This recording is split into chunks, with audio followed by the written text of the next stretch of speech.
이제 우리 마태복음 계속해서 봅니다. 우리가 지난 시간에 예수님께서 사역을 시작하시면서 유대인들의 많은 그 핍박, 어려움을 당했다라고 하는 부분 속에서 이사야의 예언을 따라서 예루살렘이 아닌 이방의 땅에서부터 예수님께서 사역을 시작하셨다라고 하는 그런 내용을 말씀드렸죠. 그래서 예수님께서 이방의 땅에서 전도 복음의 구세의 사역을 시작할 수밖에 없었던 세 가지 이유 중에 이제 첫 번째였고요. 오늘은 이제 두 번째, 유대인들이 예수를 죽이려고 했다라고 하는 그런 말씀들이 많이 나옵니다. 그래서 유대인들의 살식, 아주 우리는 살기라고 하는 말을 잘 아시죠?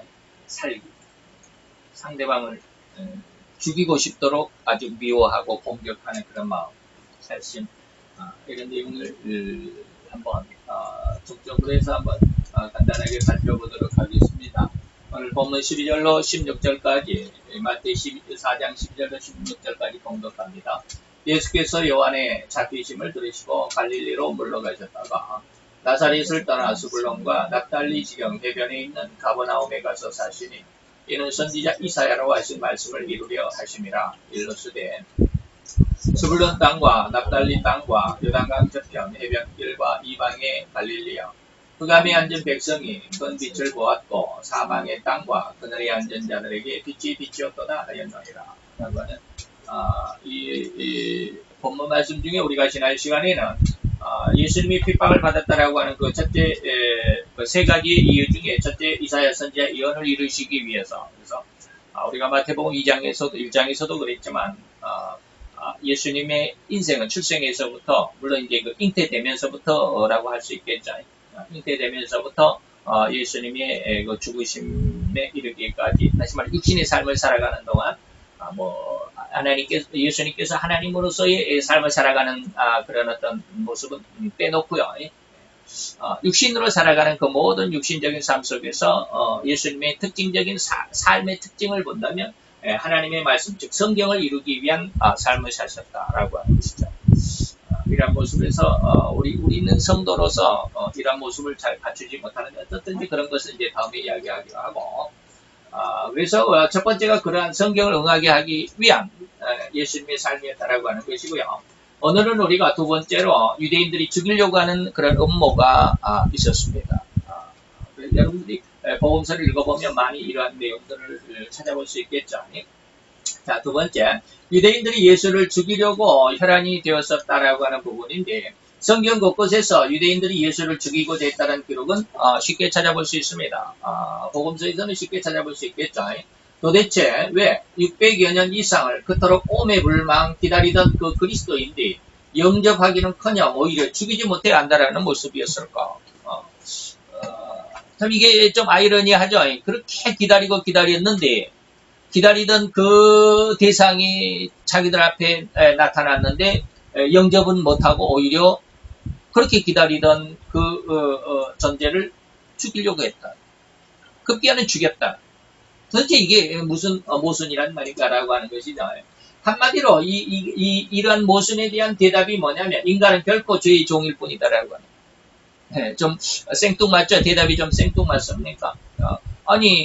기다리던 사람, 오매불망 기다리던 사람을 막상 나타났을 때 영접을 하지 못하고 반대하고 죽이려고 했고 급기야는 죽였다라고 하는 것에 왜 그랬을까? 대답이 인간은 죄의 종이다. 이 말에 대해서, 인간은 결코 죄의 종일 뿐이다라고 하는 이 말에 대해서 오늘 잠시 풀어보고자 합니다. 다시 말하면 인간은 선악과를 따먹은 범죄, 그 순간부터 창세기 3장 에덴 동산에서 그 순간부터 결코 하나님을 알아볼 수 있는 능력이나 안목을 잃어버렸다. 정령 죽으리라 하는 말씀이 바로 그런 말씀이었죠. 정령 죽으리라, 선악을 알게 하는 나무의 열매를 먹으면 정령 죽으리라, 정령 죽었다. 근데 죽었다라는 말이 무슨 뜻이냐? 하나님과의 교제가 단절됐다. 그래서 하나님을 알아볼 수 있는 능력도, 그리고 하나님을 알아볼 수 있는 그런 어떤 안목도 다 사단에게 빼앗겨 버렸다. 하나님을 전혀 모르더라. 이것이 바로 이제 죄라고 하는 것인데, 하나님을 알지 못하고 하나님을 거절하는 것이 죄인데, 바로 이러한 죄악의 길로 이제 범죄하는 순간, 선악을 알게 하는 나무의 열매, 선악과를 먹는 순간, 바로 그 범죄함 속에 죄의 종이 되었다라고 하는 것이죠.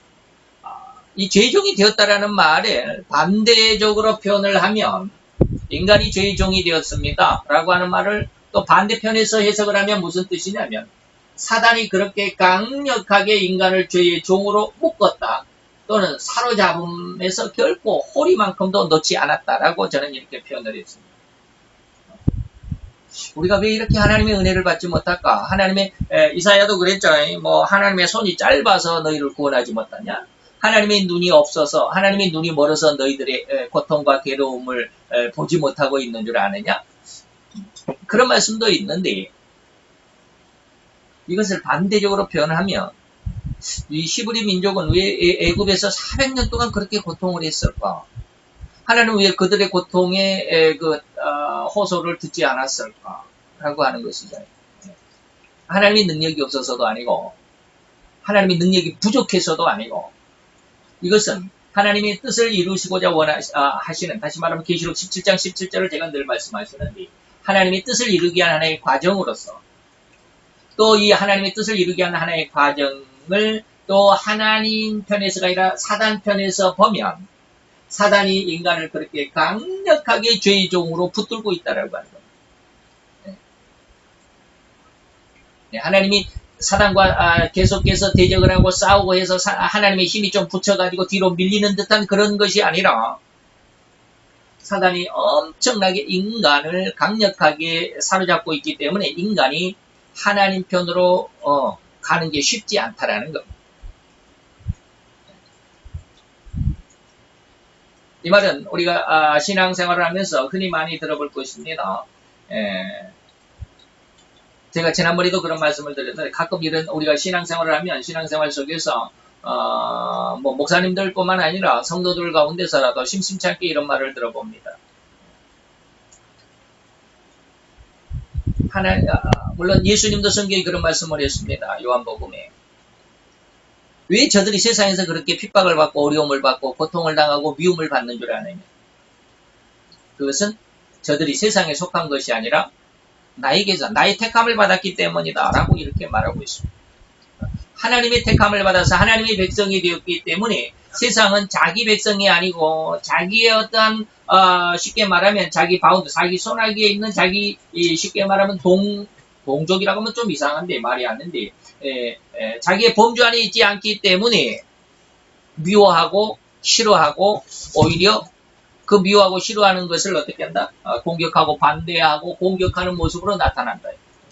그래서 인간을 죄의 종으로 강력하게 묶어 놓았고 이것을 호리만큼도 놓지 않고 있기 때문에 인간은 그 사단의 죄의 밧줄에서 결코 헤어나올 수 없다. 근데 이것을 헤어나오려고 이 죄의 밧줄을 끊어내려고 하는 것이 뭐냐면 회개입니다. 회개하는 그 동안까지 인간은 엄청난 고통과 괴로움을 겪게 될 것이고 사단과의 그리고 이 사단의 강력한 무기인 죄와의 싸움이 아주 엄청나게 심각한 그런 혈투가 될 것입니다. 근데 하나님은 그대로 놔두시거든요. 왜 그럴까? 왜 그렇게 고통하고 회개하고 그러는데도 하나님은 회개하는 동안에는 그렇게 그냥 내버려 두실까? 마치 예수님께서 십자가에 죽으실 때 하나님이 외면하셨죠. 하나님이 자기 아들 예수가 십자가에 죽는 것을 구원해 주지 않았습니다. 죽도록 내버려 두셨습니다. 왜? 그래야만 하니까. 내 아들, 내 독자인데, 하나밖에 없는 아들 독자인데, 이 독자 예수가 십자가에서 그 죽음의 고통, 손과 발에 못을 박히고 머리에 가시면류관으로 찔려서 피가 철철 흘리고 두 손과 발은 이제 못이 박혀가지고 그 몸무게에 의해서 이제 점점 축 늘어지고 완전히 손이 다 찢어지겠죠. 못이 박힌 것이 거의 찢어졌을 거예요. 그 고통 속에 예수님께서 외치는 그 소리까지도 하나님은 외면했습니다. 듣지 않았습니다. 왜 그랬을까? 그래야만 하기 때문에 그래야만 했어요. 그렇게 죽어야만 했어요. 그런 것처럼 이제 뭐 더 이상 말씀은 안 드리겠지만 예수님의 십자가의 죽음이 어떠한 내용이다라고 하는 것을 더 이상 말씀은 안 드리겠지만 인간이 죄 속에서 힘들어하고 고통하고 괴로워하면서 하나님 나 좀 살려주세요. 아무리 외쳐도 하나님이 듣지 않습니다. 왜? 그래야만 하기 때문에 그렇습니다. 그래야만 합니다. 아주 심각하게 이 사단의 강력한 무기인 죄, 이것이 결코 홀이라도 놓치지 않는 그런 완벽한 올가미인데 이것을 떼어내기 위해서 얼마나 몸부림치는지 모릅니다. 근데 그 몸부림치는 것을 하나님은 절대로 도와주지 않습니다. 마지막에 가서 도와주시지만 네? 끝까지 하나님은 도와주시지 않습니다. 왜? 네가 그렇게 고통을 해야 돼요. 죄값은 담당을 해야 돼요. 죄는 용서하지만 하나님은 죄값은 감당해야 돼요. 이 세상에서 만약에 그 회개하는 죄값을 자기 스스로 그렇게 고통하고 애통하면서 그 죄값을 자기 스스로 감당해내지 않으면 글쎄요. 어떤 분들은 그러더라고요. 천국에 가서도 그 죄값은 하나님이 상급으로 나타난다. 다 용서는 하시지만 이미 용서는 하셨어요. 예, 이미 용서는 하셨어요. 예수님의 십자가와 보혜사 성령의 은혜로 인해서 이미 용서는 해놓으셨지만 인간 스스로가 그 죄를 내려놓아야 돼요. 하나님은 그래서 요한 1서에도 그러잖아요. 너는 미쁘시지만 하나님은 미쁘시기 때문에 우리가 죄를 회개하면 다 용서하신다. 회개는 해야 돼요. 이것을 지금 그런 말을 지금 말씀을 드리는 겁니다. 하나님이 능력이 없어서 사단에게 힘이 없어가지고 사단에게 뒤로 밀려가지고 인간을 그 회개를 듣지 못하는 거나 아니면 그 회개하는 큰 고통 속에서 그를 구원해주지 못하는 것이 아니라 하나님은 그대로 두시는 거예요. 그렇게 해야만 해요. 죄를 철저히 맛보아야만 해요. 인간이. 죄가 얼마나 심각한지, 얼마나 악한지, 얼마나 하나님 앞에서 멀리 떠나가게 하고 하나님이 얼마나 싫어하는지를 체득해야 돼요. 그래서 고통하는 그 모습을 그대로 내두시는 거예요. 경험하도록. 철저하게 느끼도록. 그러면 나중에 하나님 은혜를 주셨을 때 다시는 죄를 짓지 않습니다. 그렇게 울고 그렇게 싫어하고 그렇게 힘들어하고 그렇게 고통스러워했던 그 죄를 다시 짓겠습니까? 그래서 영의 사람들은 다시 죄를 짓지 않습니다. 죄를 지을 수가 없습니다. 죄를 지을 수 있는 성품이 이미 애통하면서 그렇게 고통하면서 괴로워하면서 다 용서가 됐기 때문에 그렇습니다. 아직은 그런 상황에 우리가 성장하지 못했다고 한다면 우리는 아직 더 많은 회개의 고통 속에 묻혀 들어가야 되겠죠. 그래서 작은 사람은 예수님도 그랬잖아요. 작게 용서함을 받은 사람은 작게 사랑하고 많이 용서함을 받은 사람은 하나님을 많이 사랑한다. 저 그 말을 굉장히 공감합니다. 회개를 많이 해보지 않는 사람은 하나님 앞에 가서도 상급이 얼마 없어요. 그런데 회개를 진짜 힘들게 고통과 괴로움 속에서 울부짖으며 그렇게 회개하는 사람은 하나님 앞에 상급이 엄청날 것입니다. 많이 용서함을 받은 사람이 많이 사랑하게 돼 있어요. 그만큼 하나님에 대해서 죄를 미워하는 그 마음을 철저하게 느꼈기 때문에 하나님 앞에 더 다가갈 수 있는 거예요. 이것이 바로 오늘 이제 죄의 종이 된 인간들의 모습.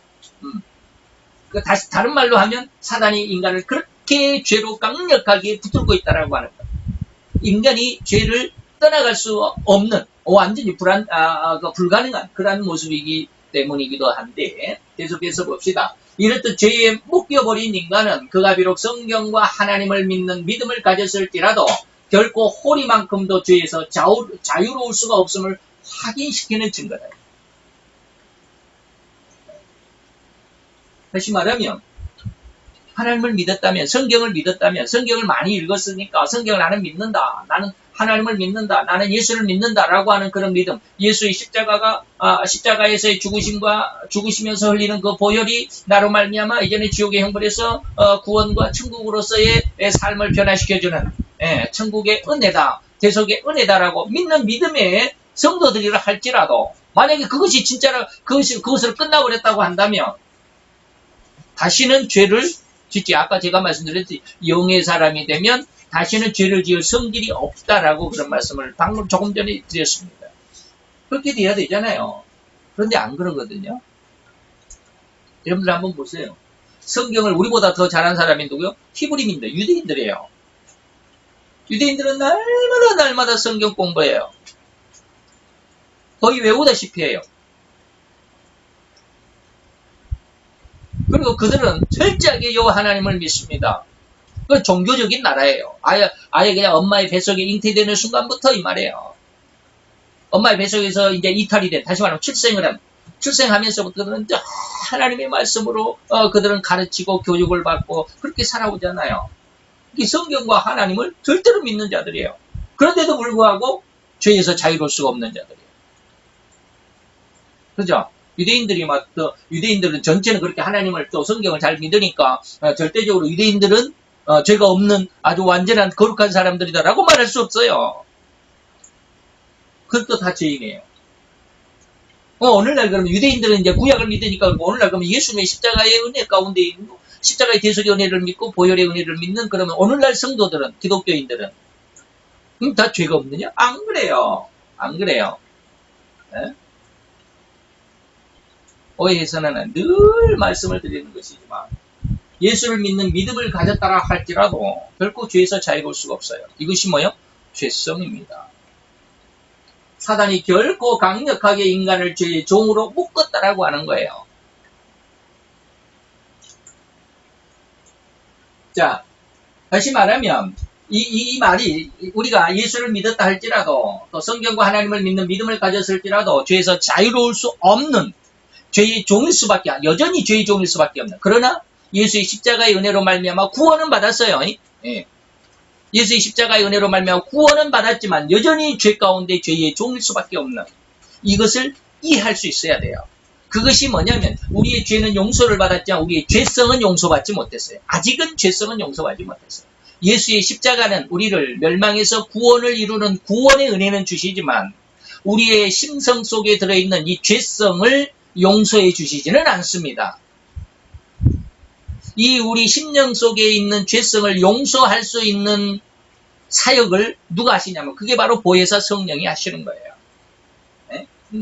자, 그래서 우리가 성경과 하나님을 믿고 있다 할지라도 여전히 죄에서 자유로울 수 없는 존재인데 이것이 바로 인간의 특성이에요. 성도들의 특성이에요. 이것이 뭐예요? 겉과 속이 완벽하게 다르다라고 하는 거예요. 나는 예수를 믿었으니까, 나는 하나님을 믿었으니까 하나님이 영광스럽게 해드리는 날마다가 아니지 매주 주일 성수를 잘하고, 11조도 잘하고, 근처에 11조까지 하고, 결코 나는 이 믿음에서, 떠나갈 수 없는, 완전히 믿음 그 자체라고 생각할 수 있다 할지라도, 예수를 죽였잖아요. 그들이 예수를 죽였잖아요. 우리도 역시 마찬가지예요. 나는 정말 주일 성수도 잘하고 11조도 잘하고 내 신앙 안에서 결코 흠이라고는 찾아볼 수 없을 것이고 예수님이 재림하면 1차적으로 예수님 앞에 가서 나 예수님 힘하고 보면 예수님이 잘했다 착하고 충성된 종이라고 제1 요즘에 인터넷에 보면 1바 그러던데 제1차적으로 예수님의 영접을 받을 것이라고 그렇게 자신하고 있어도요.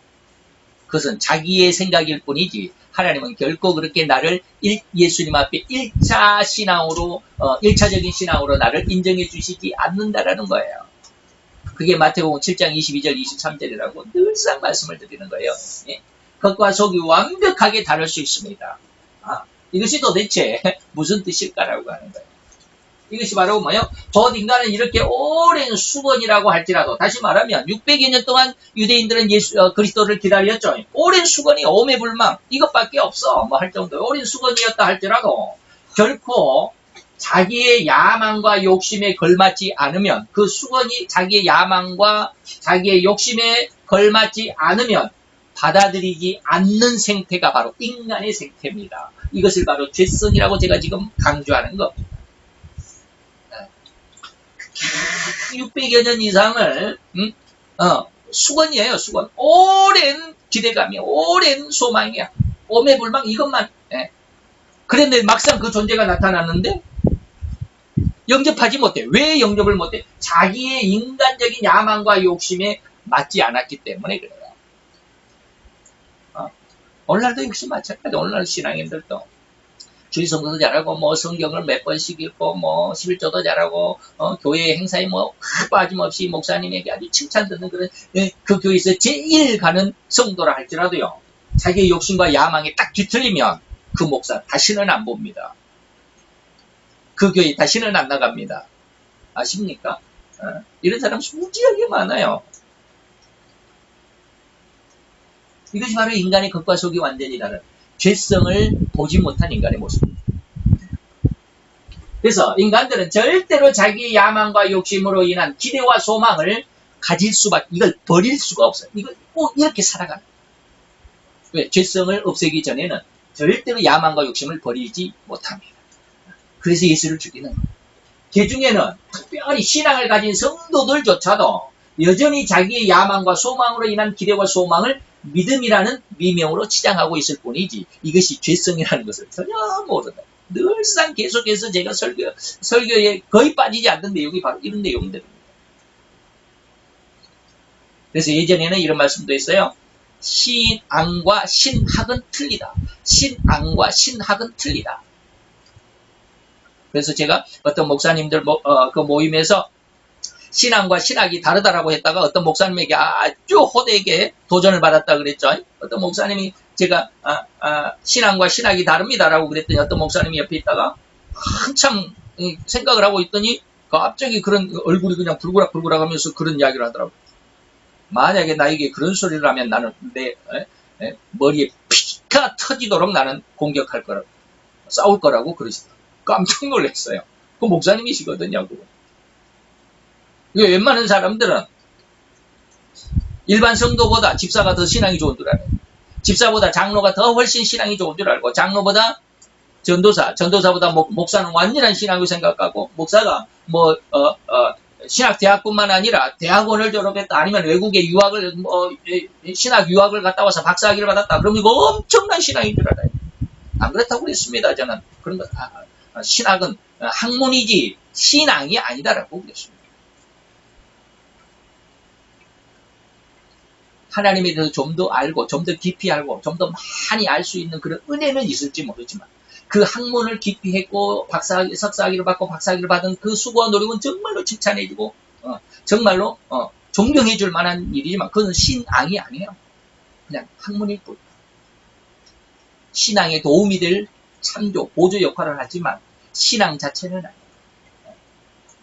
그래서, 신앙을 가진 성도들조차도, 자기의 야망과 소망을 믿음으로 착각하고 있다.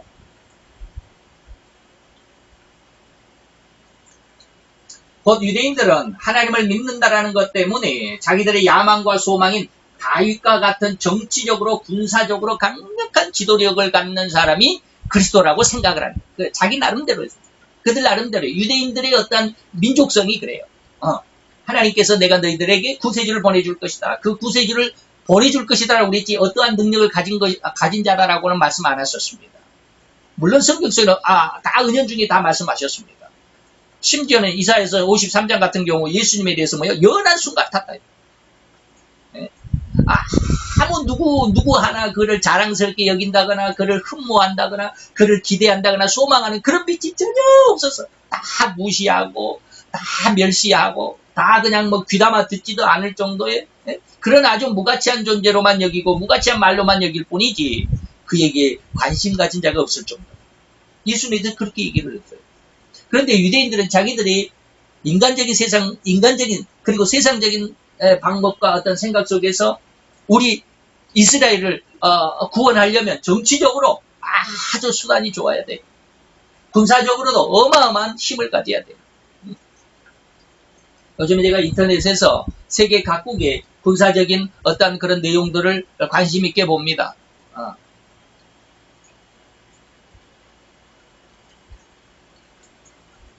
요즘에 항공모함이 항공모함이 무엇인 줄 아시죠? 항공모함은 어디를 다녀요? 물 위를 다녀요. 바다 위에서 한 부대, 한 나라의 군사력과 맞먹는 정도의 비행기와 군사력 그리고 그런 전투력을 싣고 다니는 게 항공모함이에요. 항공모함 한 대가 떴다 그러면 웬만한 동남아 이쪽 지역의 나라는 아주 그냥 찍소리도 못하고 항복하고 말 정도예요. 그렇게 어마어마한 것이 항공모함인데 이 항공모함이 바다 위를 다닌단 말이에요. 그런데 요즘에 뭐 하는 줄 아십니까? 만화에서 여러분 많이 보시죠. 만화에서. 만화 영화에서. 하늘을 나는 항공모함. 예? 하늘을 나는 항공모함. 그렇죠. 우주전쟁 같은 그런 영화 보면 하늘을 나는 항공모함들 있죠. 요즘 그걸 개발 중에 있습니다. 미국도 그렇고 중국도 그렇고 소련도 그렇고.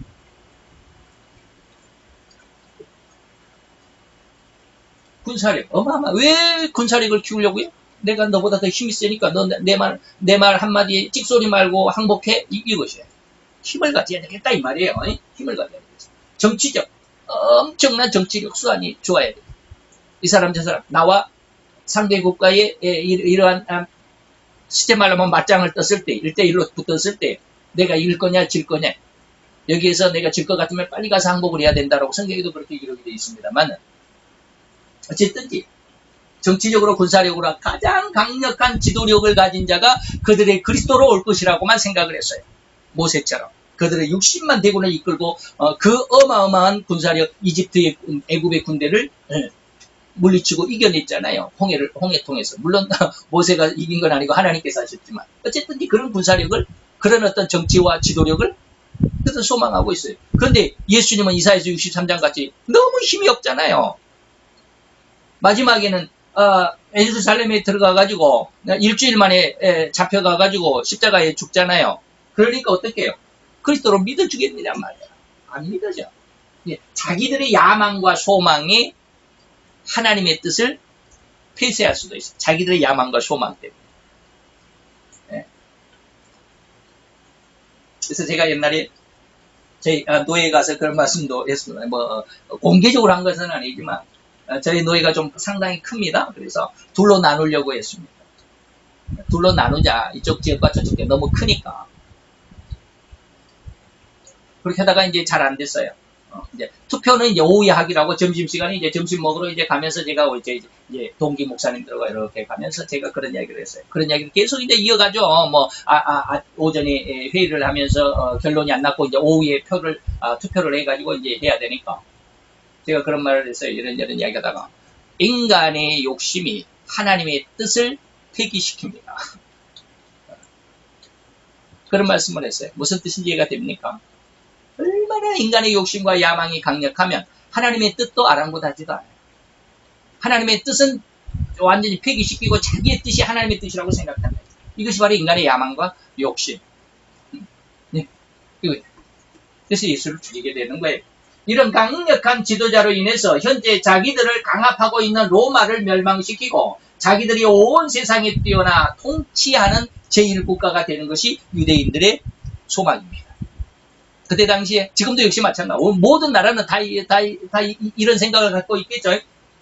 그때 당시에 그래서 자기들을 지금 강압하고 600여 년을 물론 바벨론 그다음에 아수르 그다음에 히랍이죠. 그다음에 어딥니까? 그다음에 이제 로마 이렇게 4대 나라가 멸망과 흥망성쇠를 거듭하면서 지금 로마가 600년을 지금 이제 이어온 마지막 이스라엘을 점령하고 있는 나라가 로마인데 이 로마가 얼마나 강력했습니까? 거의 전 세계를 그때 당시에는 거의 전 세계를 장악하고 지배하고 있었다라고 할 정도죠. 그런데 이 로마를 완전히 멸망을 시킬 그런 정치력과 그런 군사력의 힘을 가진 능력을 가진 그런 존재가 자기들의 그리스도라고 생각을 하고 그들을 기다리고 있었어요. 그렇게 힘 있는 사람을.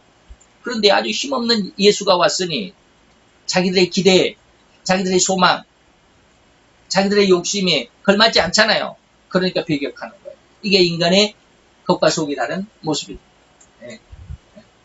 그래서 자기들이 온 세상에 뛰어나 세상을 통치하는 것이 하나님을 믿는 성도, 성민들의 올바른 길이다라고 생각하는 거예요. 이게 하나님의 축복이라고 생각합니다. 그래서 그러한 욕망의 대상으로 이 그리스도를 기다리고 있었어요. 그런데 예수는 그렇지 않았죠. 자, 이렇다 오늘날 믿음을 가진 자들이라 할지라도 결코 하나님의 의도의 중심을 맞추는 것이 아니라 성도인 그 누구라 할지라도 자기의 야망과 욕심을 믿음의 목표로 삼고 있는 것입니다. 이것을 부인한다 할지라도 그렇습니까? 나는 절대로 그렇지 않습니다라고 아주 강력하게 반대한다 할지라도 저는 이렇다라고 주장을 합니다. 인간의 마음을 조금 볼 줄 알기 때문에 그렇습니다. 이 말을 이해할 수 있어야 되는 거예요. 이런 심성, 이런 습성들이 진실로 인간들의 죄성이며 이미 앞에서 배운 바 있는 사단의 세 가지 유혹이었다라고 하는 것 기억할 수 있어요. 사단의 세 가지, 돌이 떡이 되게 해라, 물질적인 인간의 어떤 삶의 모습이죠. 높은 곳에서 뛰어내려라, 인간의 어떤 능력적인 것, 종교적인 어떤 힘이다 그랬습니다. 천하만국의 영과 인간의 본연의 모습이다. 인간 자체의 문제. 이것들이 완전히 이 세 가지의 죄의 어떤 유혹에 의해서 죄성으로 똘똘 뭉쳐있기 때문에 여기서 벗어날 인간이 없어요.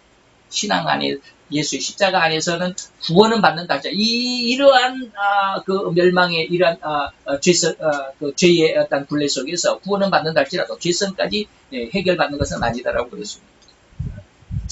지금 아주 많이 말씀드렸으니까 지금 그 이야기를 더 이상 말씀 안 드리겠습니다만, 자, 이렇다라고 하는 것을 전제로 이제 딱 우리가 그 이면 어떻게 해서 오매불망 600년 동안 그리스도를 기다렸으면서 그리스도가 막상 그들 앞에 왔을 때 그들이 예수를 영접하지 못하고 오히려 죽였을까? 그 이면의 인간의 어떤 이 모습들을 여러분들에게 말씀을 드렸고, 이제 본론으로 다시 돌아와서 그렇게 위대한 예수님께서 그렇게 위대한 가문에서 출생자도 아니잖아요. 예수님의 가문이 위대했습니까? 그렇지 않죠. 다윗의 왕족도 아니죠. 대제사장과 같은 큰 명문가의 출신도 아니잖아요.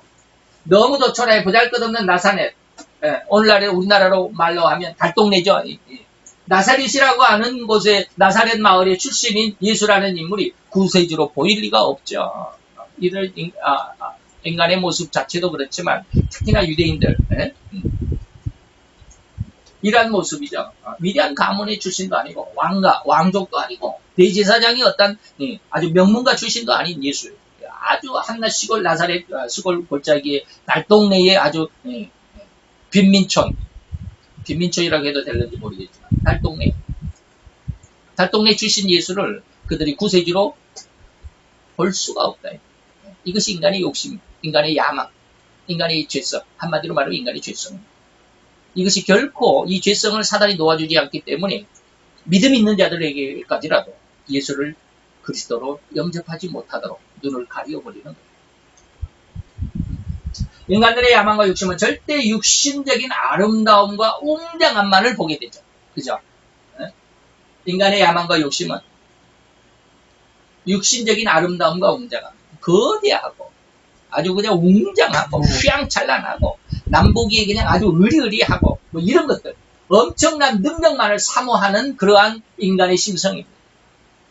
능력 있는 자들을 좋아해요.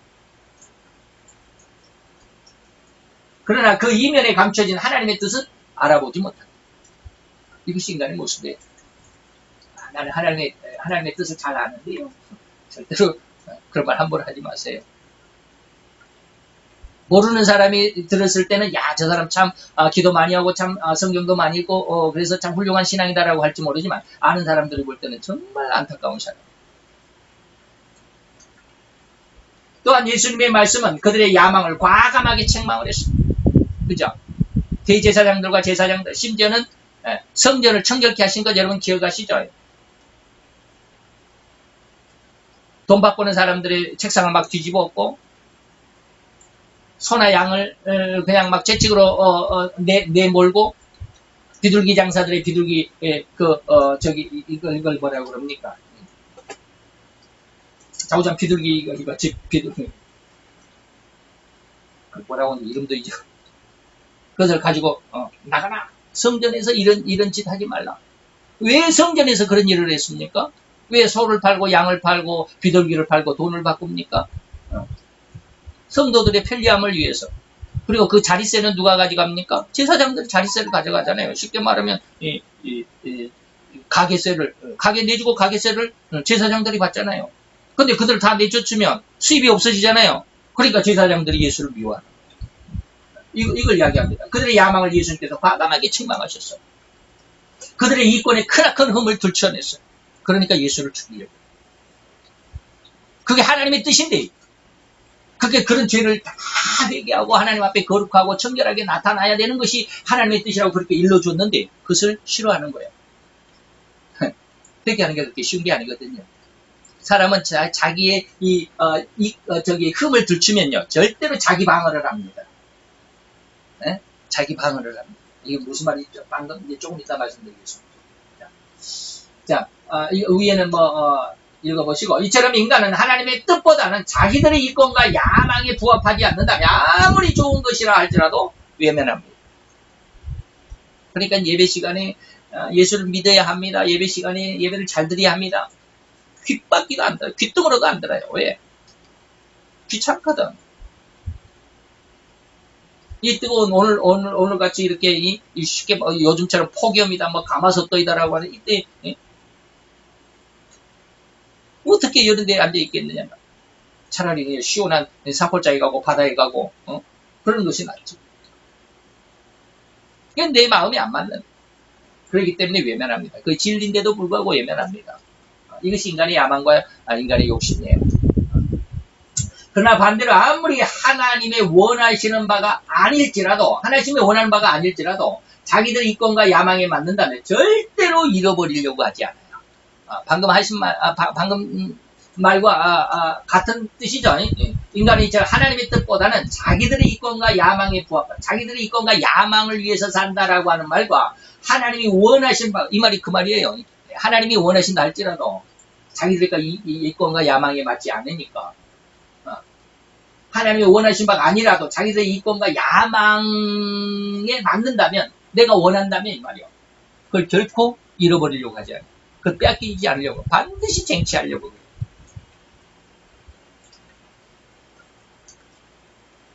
이러한 부분들을 공부할 때마다 우리는 우리의 깊은 신앙, 우리 심령 속에 있는 우리의 신앙의 검은 구름들을 발견할 수 있어야 돼요. 근데 이게 좀처럼 이게 잘 안 되거든요. 이런 은혜를, 내 신앙에 이런 검은 그림자가 있다라고 하는 것을 조금씩이나 느낀 사람들은 큰 은혜가 있을 것입니다. 계속해서 성장하게 될 것이다. 그리고 더욱 하나님의 뜻과 의도를 따라감이 진실된다라고 하는 것으로 우리가 깨닫고 그 안에 성장하기를 바라는 심령이고, 그러한 신앙이고, 그러한 어떤 성도로 성장해야 되겠죠. 자, 이제 몇 가지 질문을 통해서, 세 가지 질문을 통해서 한번 생각을 해보도록 하겠습니다. 유대인들이 예수님을 죽이려 했던 이유가 뭘까요? 수없이 많지만 제가 두 가지만 찾았습니다. 안식일을 범하고 자기를 하나님이라 했기 때문에 그렇습니다. 예수님이 자기를 하나님이라. 요한복음 5장 18절에 보면 유대인들이 이를 인하여 더욱 예수를 죽이고자 하니 이는 안식일만 범할 뿐 아니라 하나님을 자기의 친아버지라 하여 자기를 하나님과 동등, 자기를 하나님이라고 했다.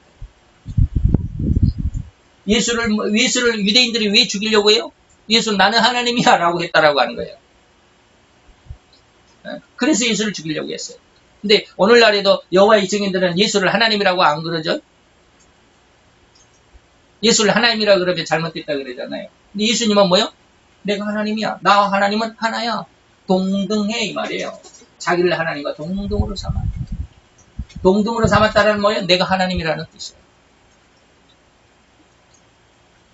물지 못하죠. 두 번째는 뭐냐면 왜 예수님을 죽이려고 했어요? 방금도 말씀드렸지만 성전을 이용해서 수입원을 얻었는데 그것을 예수님이 못하게 했죠. 성전 청결을 했다라고 하는 거예요. 예수께서 날마다 성전에서 가르치시니 대제사장들과 서기관과 백성들의 두목들이 그를 죽이려고 꾀했다.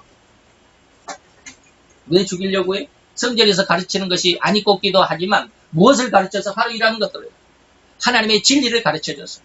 하나님의 진리를 가르쳐주다 보니까 그 진리 안에서는 성전에서 소나 돼지가 아니지, 소나 양이나 그리고 비둘기를 파는 것이 금지를 시켜야 돼요. 그럼 자기 수입원이 막히잖아요. 자기의 이권이 피해를 입잖아요. 그러니까 예수를 죽이려고 그래요. 그것이 하나님의 뜻인데도 불구하고 하나님의 뜻으로 받아들이지 않죠. 자기의 욕심만을 챙기잖아요. 내 주머니에 돈 들어오는 것이 더 좋잖아요. 그래서 예수를 죽이려고 했어요. 두 번째, 내가 예수님 시대에 살았다고 한다면 나는 예수님을 따랐을까? 아니면 유대인들처럼 반대하는 자리에 서 있을까?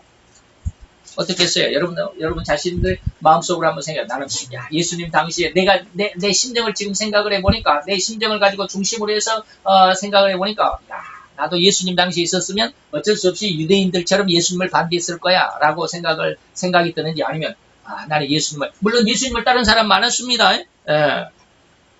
예수님을, 부자의, 무덤에 안장을 시켜준 사람이 요셉, 부자 요셉이었어요. 예수님을 믿는 사람들이 상당히 있었습니다. 이걸 전제로 하고, 제 자신, 다른 사람들 말고, 이 백목사 내 자신을 생각을 하면서 제가 이 답을 썼습니다. 나는 반대편에 썼습니다. 나 예수님을 죽이려고 했어. 난 예수님을 믿을 수 있는 믿음이 전혀 없어요. 그 어떤 유대인들보다 앞장서서 아마 예수님에게 돌을 던졌을지도 몰라. 내가 그때 태어나지 않는 게 얼마나 다행이고 유대인으로 태어나지 않는 게 얼마나 다행인지 몰라.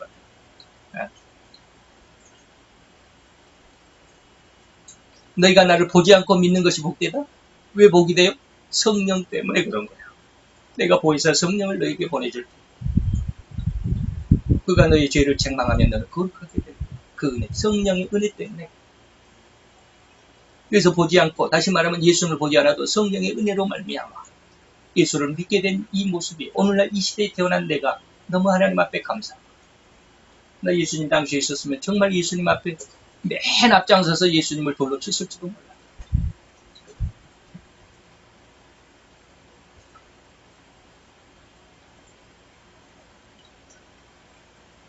내 속에 들어있는 죄가 너무 가끔 너무 크더라. 그 다음에 이제 아까 제가 말씀드렸던 바로 이거. 인간은 거의 모두가 자기 방어의 생태를 가진 존재들입니다. 그래서 누군가 자기를 공격하거나 자기를 비난하면 곧바로 자기 방어에 들어갑니다. 자기 입장을 변명합니다. 자기 상황을 변명하게 됩니다. 아니야, 나 이랬어. 절대로 수긍하지 않습니다. 다시 말하면 아까 그랬죠. 예수님께서 성전 청결할 때 이렇게 저렇게 막 책망을 하시면 그걸 받아들였습니까? 절대로 받아들이지 않습니다. 자기 방어용, 자기 방어를 합니다. 왜 소를 팔고, 왜 양을 팔고, 왜 비둘기를 팔고 돈을 바꿔야 돼요? 성도들이 편리해야 돼요. 성도들 편리가 뭐예요? 그때 당시 율법에는 뭡니까? 안식일 날에는 멀리 여행을 못 가도록 해서 일하는 것이기 때문에 그 하나님의 율법에 저촉이 되는 겁니다. 그래서 심지어는 탈무드에 보면 그런 말씀이 있다고 그러는데 저는 읽어보지는 못했지만 주일날에 안식일 날에는 200m 이상을 가지 않았습니다. 그러니까 일주일 내내 월요일부터 토요일까지 내내 식민지의 사람으로서 식민지 치하에서 너무 힘들어하는, 쉽게 말하면 노예의 삶을 살면서 얼마나 힘들었겠습니까? 그런데 안식일날 하나님 앞에 예배하러 온다고 그랬는데 어떻게 준비할 것이 없다. 뭐 소를 사거나 양을 사거나 비둘기를 사거나 그리고 하나님 앞에 헌금을 할 때는 당시에 평상시에는 로마 돈을 쓰지만은 성전에 들어와서 헌금을 할 때는 꼭 유대 히브리 돈을 써야 되거든요. 로마 돈을 그대로 헌금하지는 않았어요. 그래서 환전서가 필요했어요. 근데 이제 일주일 내내 이렇게 노예같이 살았던 사람들이 삶을 살다가 어떻게 안식일날 가겠다라고 하루를 뺄 시간이 없잖아요. 어디 멀리 가가지고 시장에 가가지고 그 전날 토요일날 그 전날 가가지고 소를 사든 양을 사든 비둘기 사든 준비를 해놔야 되는데 그럴 시간이 없어요. 그러다 보니까 성전에만 오면 다 준비가 돼 있어. 그러니까 사기만 여기 와서 비둘기 살 사람 비둘기 사고, 양을 살 사람 양을 사고, 소를 살 만한 사람은 소를 사고, 그걸 돈을 바꿔요. 헌금하려고 한 사람은 돈을 유대 돈으로 바꿔야 되고, 성전에 딱 해놓으면, 안식일날 아침에 와가지고 좀 일찍, 1시간이나 30분 전에 와가지고 딱 준비해가지고 들어가서 예배를 드리고 제사를 드리면 오직 좋겠냔 말이에요. 그래서 그런 걸 하는 거예요. 그래서 예수님이 책망할 때 자기 방어를 하는 거예요. 나 이랬는데, 성도들 편협 예수님께 하잖아. 뭐가 나빠? 이거 자기 방어지. 회개하려고 하죠. 우리도 역시 마찬가지, 우리도.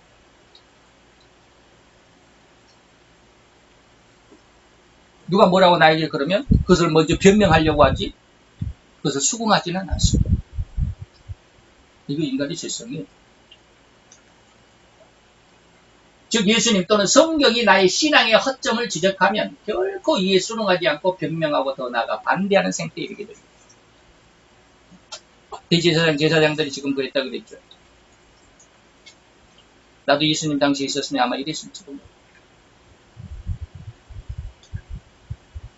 예수님의 부활을 목격한 무덤의 파수꾼들이 예수님이 부활해서 나왔다. 그 무덤의 문이 열리고 예수님이 산채로 걸어서 나왔다라고 하는 이 보고를 받은 누구? 대제사장들과 장로들의 행동을 아십니까? 그들이 그런 파수꾼들의 이러한 보고를 받았으면 당장 엎드려져서 회개해야 되잖아요. 응?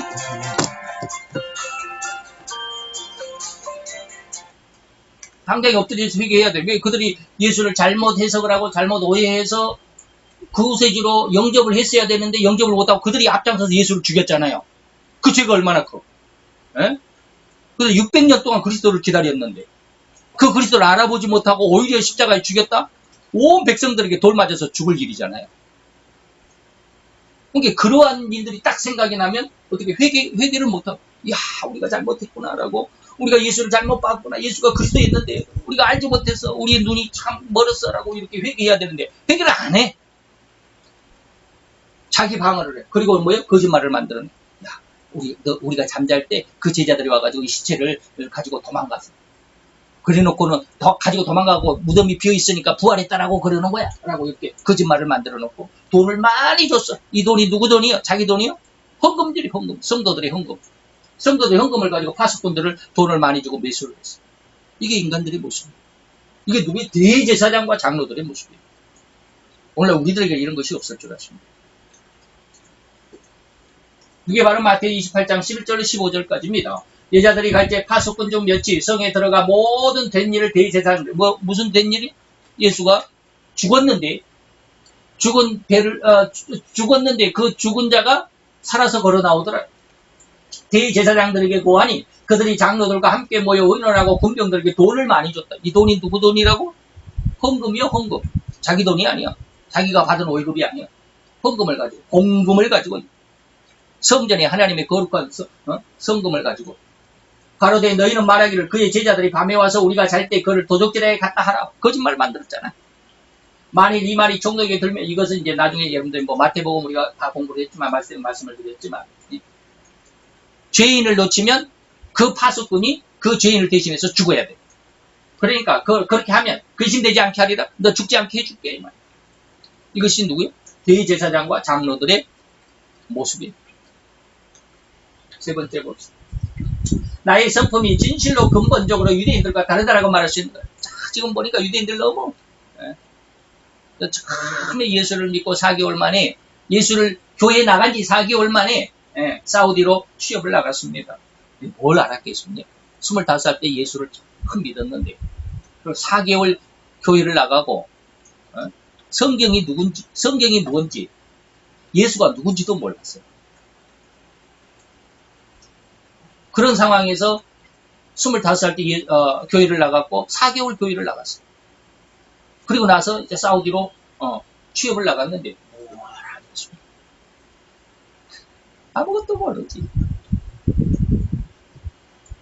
성경을 한번 읽어봤겠습니까? 예수가 누군지를 알겠습니까? 몰라.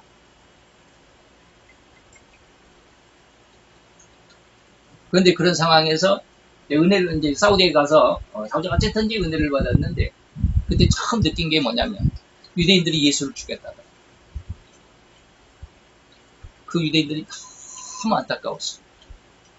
왜 그리스도를 죽였을까? 내가 저들에게 전도해주면 좋겠다. 그런 열심이 탔어. 예, 유대인들을 전도해야 되겠다.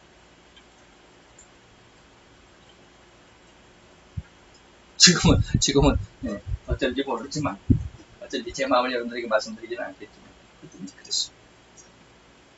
그러면서 유대인도 오늘 말씀해 보니까 유대인들이 정말 예수님에게 못할 짓 많이 했죠. 오늘 잠깐 말씀을 드렸는데 나는 안 그렇다. 나는 유대인이 아니니까 나는 유대인인데 저런 사람들과 다르다.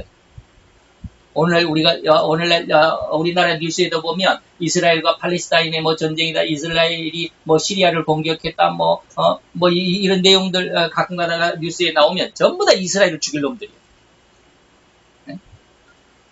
이스라엘이 뭐 팔레스타인들 어린애들을 막 총으로 쏴서 피해를 입히고 어린애들이 죽기까지 했다라고 그러잖아요.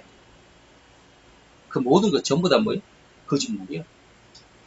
여러분 제가 제 페이스북에 공유를 해놓은 브레드 TV에서 그걸 뭐라고 그러니까 브리핑 해놓은 그것을 제 유튜브에도 그리고 페이스북에도 이렇게 공유를 해놨는데 거기 한번 보세요. 전부 거짓말이야.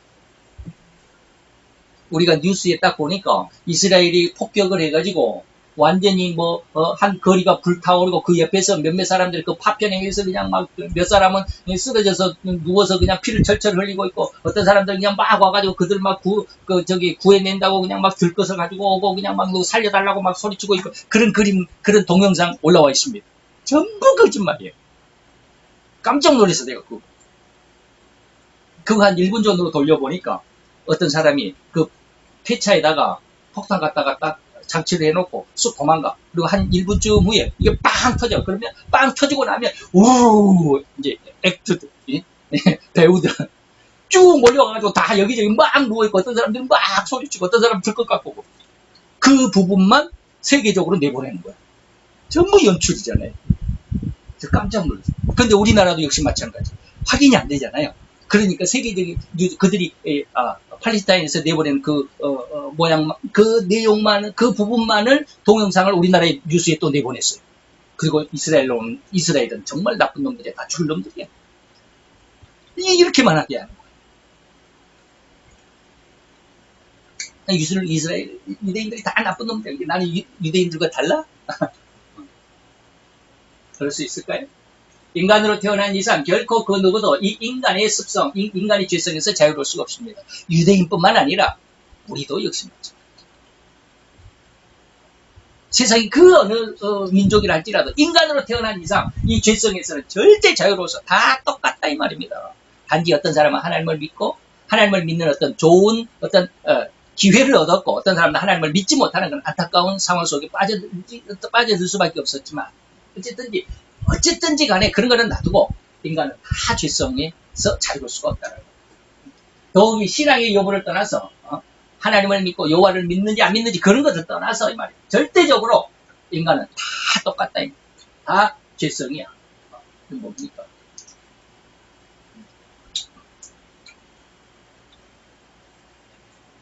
뽀뽀까지 였나?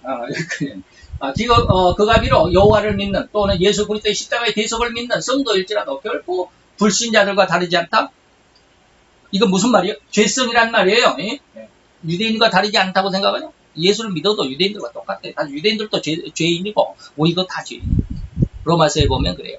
다 죄인이다. 로마서 3장에 보면 유대인이나 이방인이나 다 죄인이야. 근데 우리는 하나님을 믿었다라고 하는 하나의 이름표만 가지고 있을 뿐이에요. 구원을 받았다라고 하는 은혜만 얻었을 뿐이지 죄에서는 아직은 자유롭지 못하다. 단지 성도는 외견상 믿음이라고 하는 것으로 인해서 자신을 절제하고 성경을 믿고 추정하려고 하는 이 하나님 이게 믿음의 성장 훈련 과정인데 이런 아름다운 모습은 있어요. 안 믿는 사람은 이것조차 없잖아요. 이 안간힘 믿음의 훈련 이라는 것 속에서 우리 성도들은 여기에서 믿음을 더 키워가고 아직은 약하지만 아직은 부족하지만 아직은 또 쓰러지고 넘어지고 자빠지지만 그래도 믿음으로 서려고 하는 그 안타까운 모습은 있어요. 이것을 참 귀한 모습이기도 한데 어쨌든 이런 모습 속에서 우리는 오늘 말씀에 예수님이 구세주로 오셨는데 왜 영접하지 못할까? 영접하지 못한 유대인들만이 나쁜 것이 아니라 오늘날도 역시 마찬가지예요. 예수를 그리스도로 모셔드리지 못하는 불신자들 있죠. 너나 예수 믿어. 그랬잖아요. 그 안타까운 모습 안에서 왜 그래야 했는지 인간의 이면성을 여러 번 말씀을 드렸습니다. 그런 내용 속에서 우리의 신앙을 한층 더 성장시키는 은혜가 있기를 바라면서 기도합시다. 할렐루야. 주님 여호와여 주께 감사를 드리나이다. 주의 은혜 몸청 가운데서 아름답고 귀한 이 한 시간도 우리에게 허락하셨고 우리로 이 시간을 통해서 또한 아버지의 내 자신을 알게 하시고 내 자신을 들여다보게 하시고 또한 하나님의 신앙이 무엇이고 믿음이 무엇인 줄을 알게 하시고 하나님의 뜻을 알게 하셨사오니 감사를 드리나이다. 적게나마 또 작은아마 하나님의 이 귀한 말씀이 우리의 믿음의 근간이 될 수 있고 기준이 또 아버지며 그 큰 주축가 될 수 있도록 역사하시고 은혜를 통하여 주옵소서. 말씀 속에서 우리로 인하여 믿음에 더 한 걸음 나아가는 힘을 얻게 하는 은혜가 또 하나님의 인도하심과 성령의 능력에 함께 하심이 있기를 원합니다. 예수 그리스도 이름으로 기도하여 싸움나이다.